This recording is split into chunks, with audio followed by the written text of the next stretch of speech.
Hello chicos, hello chicas, round 2 recap on the menu, and today I'm going to present to you two games, one from the men's, one from the ladies section. Let's kick off with the gents. This game was recommended to me by a notorious chess punk, a legend indeed, and that is none other than Moritz Mir. Thank you very much, buddy, for sending me this game. So we're going to have a look at this one. It is New Zealand against Argentina. Grandmaster, wow, speaking is hard. Grandmaster Tomas Sosa in the black trunks, and it is going to be a Scotch Gambit.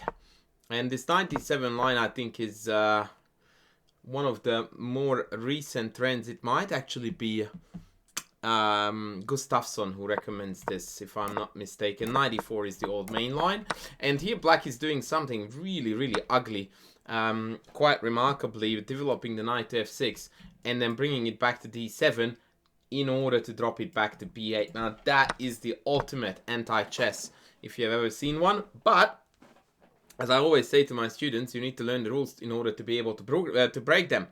And so here the idea, of course, is to eventually break with c5, bring the knight to c6, and of course the two bishops will supplement and complement this plan really well. So white needs to strike immediately.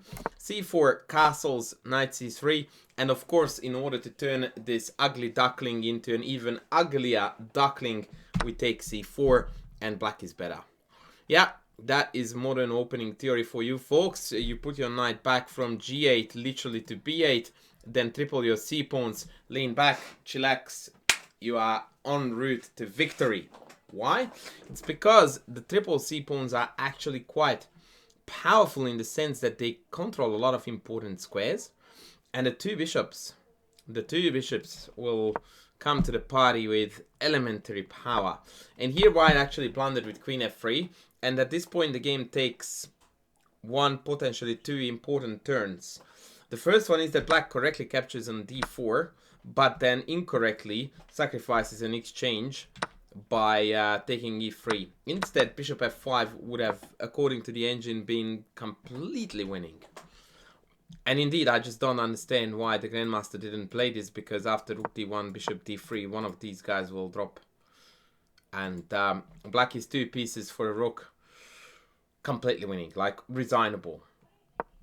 So that's a slight blemish on this game, but what comes after is quite remarkable. So Sosa takes a3, then he takes f2, and basically he goes like, yeah, I'm liking that pawn on f2, and incredibly this pawn is now going to turn out to be a really annoying thorn in white's side, and from here on out white's whole game is just a struggle city. This was the last moment when knight e4 may have given a chance for white to fight back, because now the pawn is likely gonna be eventually captured. So probably best for black is to pick up as many pawns as possible along the way and rely on the immense power of the two bishops. Instead, the Kiwi player went knight e5, and now, although this bishop is constantly under threat, so is the mate. And now white cannot find a way to disentangle from this mess. Rook a3 was a cute idea to come across to g3, but we are going to see that this is definitely a blade that can cut both ways. White happily chucked in knight f3 here, f6 rather, excuse me, but of course that was all anticipated by the Argentine, who gladly took and then went like, ah, you want my queen? Fine, have it, buddy. Because of course, good luck Chuck stopping mate. Oops. Wow. So queen h4 played. Very clever. Queen takes. And pawn takes. If queen takes g3, rook g5, queen h3, and here the point is we do not take. Because we don't have to. We can torture white here in all kinds of ways into very miserable Zugzwang scenarios, excuse me. And also bishop a6 ultimately is going to win the rook for free. So white opted to take with the pawn instead.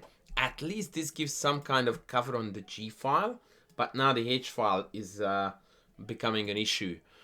Bishop a6 he would have mopped up already, by the way, completely. I'm a bit surprised that we went for rook e1, queen c4, rook e4, a little bit of toing and throwing, but eventually black got around taking g4, and with a subsequent take on g2, the game is going to be up and over. A really, really cool sacrificial idea. Once again, though, there was a bit of a blemish in this whole story because black could have just taken the 2 pieces and walk away with a dub. Now, the other game that I really, really liked from this round was played between, if I recall rightly, it was the Philippines against the USA, and we are going to see the play of Zatonskih Anna in the black, behind the black pieces, in this English, and she turned it into a remarkably cool gambit. I really loved the way. In fact, the opening was by far my favorite part of this game. So white drops back to g1. This is really sus. Obviously, knight d4 is some kind of theory. Knight f6, knight c3, bishop b4. And I already prefer black, but what's about to come is quite something. Queen e7. And white played here the incredibly bold, but tactically definitely unsound knight b5. Now it looks really weird, but there is quite a bit of logic to this madness, and that is that if I play a nondescript move that defends the c7 pawn, then white has a lot of tempi going after the bishop and developing the queen side. And although this is still nothing to write home about, white is definitely in the game here.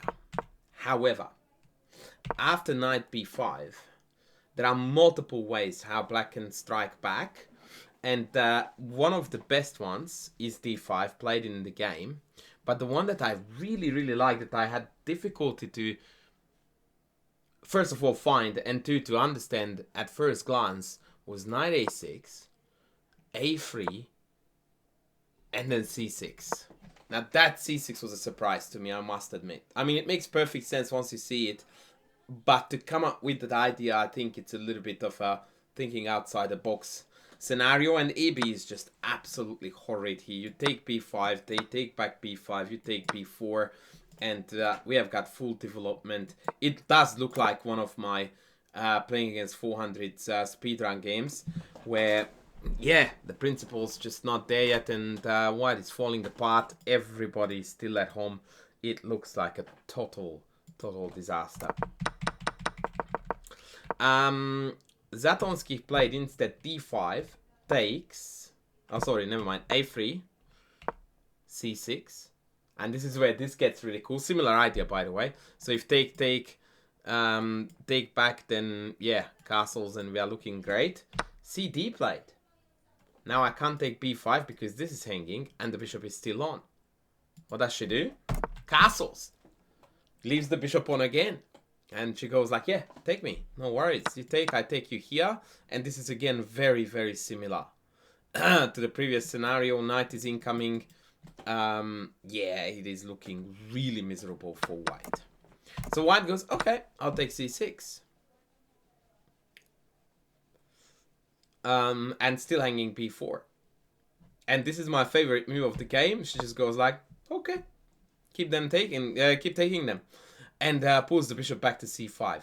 Now, unfortunately, white didn't take b7 here, which would have been the best gambit ever. When black is like, I don't even know, 2 pawns down, 3 pawns down. But boy, is this development just absolutely mental. I love the way how she played this game. So aggressive, so, you know, carefree about material, and just go for the throat. Loving this chess. Kudos to you, lady.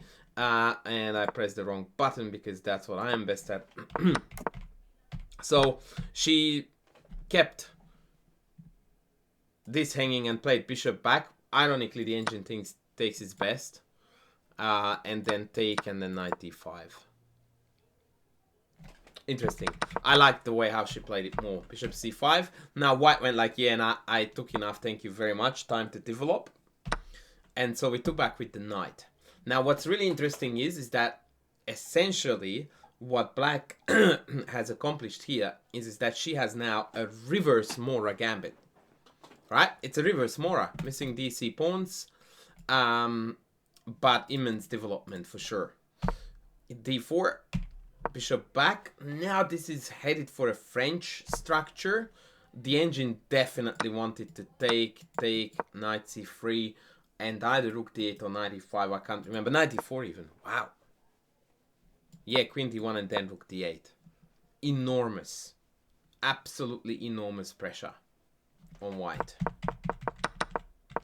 We went bishop b6. Now white is kind of at least surviving the opening, although I must admit that this kind of development versus 2 pieces out always appeals to me as a coach. Like, this is the chess I want all my students to play.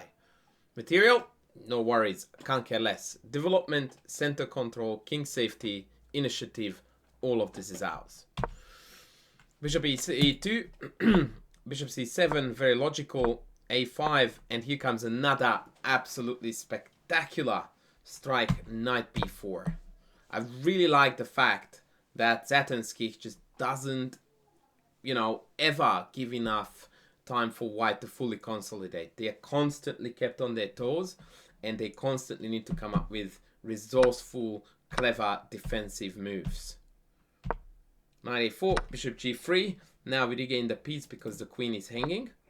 And you can already see that the white king is not going to be a happy camper once castle there, because all of our pieces are already pointing that way. And indeed, this is going to be the theme of the game, because white castles, but this castling was into death. And by the way, this is something that I keep on telling my students all the time. In this position, you can't wait for your opponent to play p6. You are not scared. You are excited, because it allows you to do a rook lift.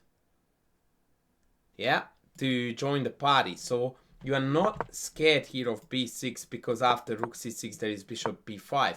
No, you are excited about the fact that when you play rook c6 they are lined up, because it is a potential temptation for your opponent to do something that is screaming to be absolutely horrific, because there is literally no pieces left on the king side. And sure enough, great gift and mate, that's it. So you are more than happy to see b6 because it forces you to line up your rook. And once again, Zatonskih just delivers in spades. I mean, there's nothing to be said or done. f2 followed by queen is mate. So the capture was forced. And yeah, it's now mate in 13. Bishop f1 played check. Bishop takes g2. Queen b4. And bishop takes f1 check was the end of the game. After king takes rook g6, there is nothing to do against the mate. Spectacularo, beautiful performance by the American. A really, really fun and cool game. And that brings me, ladies and gents, to the end of my second round recap. I forgot to do a prediction. Oh boy. So I will do that now. It's a bit sus 2 rounds in, but I guess it's still a very, very open tournament. Men, India. Ladies, India. Let's go double India and see what happens in the end. Obviously, it's a very safe bet, but I'm feeling it too, so I reckon I will be right. On that note, I will let you go, ladies and gents. Please don't forget to sub, to like, to thank me if you can, or comment. Yeah, comment. Definitely comment. And super thank me if you can. And I will see you in the next video soon. Thanks for watching.